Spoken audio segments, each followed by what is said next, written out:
Bonjour à toutes et à tous. Alors aujourd'hui, on va continuer et finir notre chapitre numéro 23. Alors nous, on m'a fait la remarque. En effet, il n'a pas le même nom que ce que j'avais mis dans votre programme, tout simplement parce que j'avais voulu changer son nom. C'est pavé droit et volume. Mais en fait, là, j'ai mis parallélépipède rectangle. C'est la même chose que pavé droit et j'ai oublié juste de rajouter le mot volume. C'est normal. Donc je m'en excuse. Vous mettez le titre du chapitre que vous voulez. J'ai eu aussi des retours de plusieurs élèves qui m'ont dit « Mais monsieur, je n'ai pas d'imprimante disponible pour le moment. Comment je fais pour ce que vous avez envoyé qui permettent qu'il faut imprimer ?» Pour ça, il y a deux solutions. Soit vous essayez de trouver d'une façon ou d'une autre quelqu'un, un voisin, quelqu'un de la famille, un camarade qui peut vous l'imprimer et vous le déposer.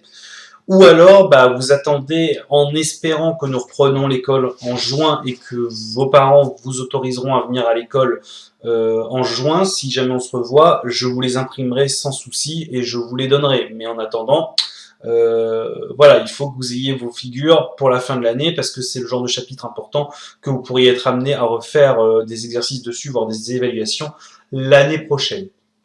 Alors, le dernier truc qui nous reste à voir dans ce chapitre, c'est le volume.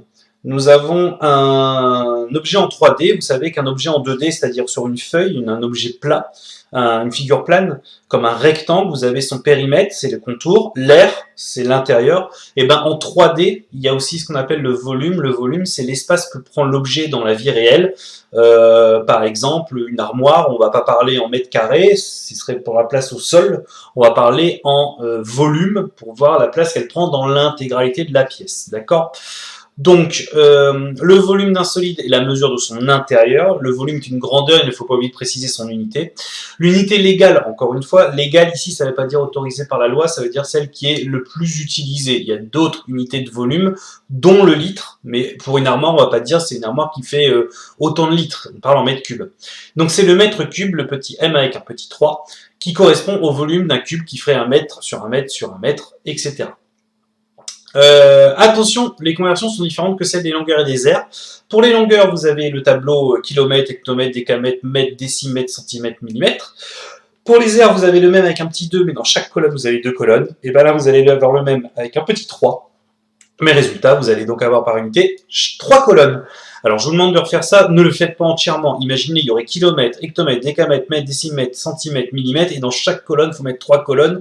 Donc, 1, 2, 3, 4, 5, 6, 7 x 3, 21 colonnes, trop long. Faites juste ça. Et donc, pour convertir, c'est comme d'habitude, 1 décamètre, je dois le mettre dans la colonne la plus à droite, c'est comme pour les aires.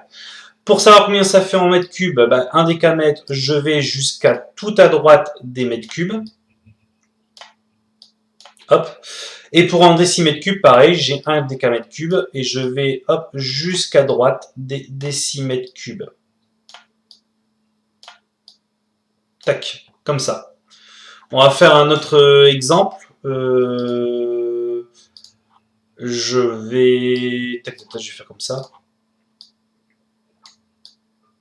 Je vais rajouter un exemple.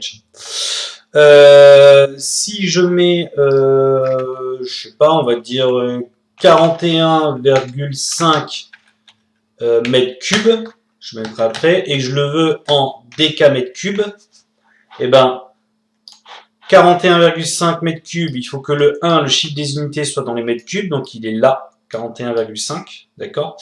Donc en dessous, je recopie, et je veux des décamètres cubes, donc je veux là. La virgule, elle va être là parce que je veux des décamètres cubes, donc ça fait 0,0415 décamètres cubes, et puis on y va pour mettre les petits 3. Vous voyez, là, les petits 3, ils ont bougé un petit peu. Le cube, le cube, le cube, le cube et le cube. Voilà. Au clavier, il n'y a pas ces petits 3 là. Remarque importante, un truc à savoir par cœur, je vous ai dit qu'il y avait une autre unité de mesure des volumes pour les bouteilles, pour les conteneurs, pour les bidons. C'est ce qu'on appelle le litre. Et un litre, c'est 1 décimètre cube. Donc quand je vous dis par exemple que votre bouteille d'eau, elle fait 1,5 litres, il y a 1,5 litre d'eau dans votre bouteille, parce qu'en fait elle est toujours un peu plus grande, ça veut dire qu'il y a 1,5 décimètre cube.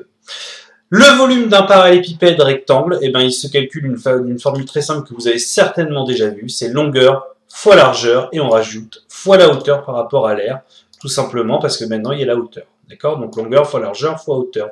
Exemple, le volume d'un parallélépipède qui aurait pour longueur 5 cm, largeur 4 cm et hauteur 3 cm. On fait 5 x 4 x 3, ça fait 20 x 3, ça fait 60 cm cubes. Voilà. Bon, bah, le chapitre est terminé, le dernier n'était pas très compliqué. Vendredi, je vous donnerai des exercices de conversion d'unités pour la fin de la semaine. Et puis, je pense que ce sera bon, puisque de toute façon, c'est pas très compliqué. Et voilà. Et il ne nous restera plus que 2 chapitres à faire. Bon, bah, je vous souhaite une très bonne journée. Je vous envoie ça par le NT. Bon courage!